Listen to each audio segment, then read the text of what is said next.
Les urbains ont le mérite d'être surprenants, innovateurs et rafraîchissants. Avec une grande simplicité, cette production en fait voir de toutes les couleurs. Cette année, les 5 pièces présentées ont été particulièrement impressionnantes.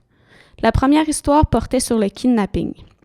Une jeune fille essayant d'aider une dame âgée en sortant du travail se fait assommer par celle-ci et emmenée chez elle. La dame âgée et son mari sont bien désappointés de constater que cette étudiante n'est pas riche comme tous le disent. Heureusement, en constatant la pauvreté dans laquelle ces personnes âgées vivent, la jeune fille décide de profiter de ses rabais employés à l'épicerie où elle travaille afin d'emmener un sac de provisions chaque semaine aux personnes qui l'avaient kidnappée. On change radicalement de sujet avec la deuxième pièce, celui d'une fille plate. Celle-ci tente de trouver un moyen de mettre du piquant dans sa vie. Elle achète donc 3 Red Bull et se dirige vers la piscine municipale qui est fermée. Elle décide de sauter d'un tremplin de 10 pieds. Après plusieurs hésitations, elle réussit. L'événement sera rapporté dans le journal local.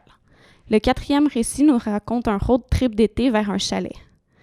Au cours du voyage en voiture, le narrateur et son meilleur ami racontent une légende portant sur des autochtones qui tueraient des gens qui viennent à ce chalet. Ils le feront jusqu'à ce qu'ils aient tué le nombre équivalent d'Autochtones assassinés. Arrivés au chalet, les 2 meilleurs amis décident de faire une blague aux autres qui les accompagnent. Au moment de la blague, tout tourne mal. L'adolescent qui s'était caché afin de faire croire à la légende disparaît pour vrai. Face au deuil, son meilleur ami racontant l'histoire fait face tant bien que mal et se remémore les événements un an après. La dernière histoire est forte et porteuse de changement. Elle concerne un jeune homme qui, n'ayant pas de père, essaie de subvenir aux besoins de sa famille en Tunisie. Malheureusement, il ne trouve pas d'emploi. Il décide donc de vendre des oranges sur la voie publique. N'ayant pas de permis, il se fait réprimander par un policier qui lui dit qu'il n'a pas le droit de vendre. Au fil de la pièce, il nous raconte son histoire, la perte de son père, la fierté de ses frères et sœurs.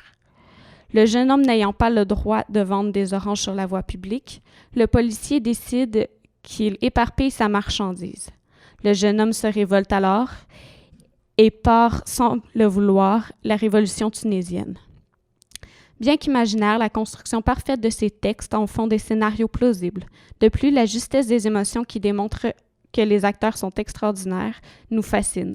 Comme chaque année, Les Urbains est un incontournable. L'imaginaire adolescent vaut la peine d'être exploité. Malheureusement, la 17e édition se finit tout juste.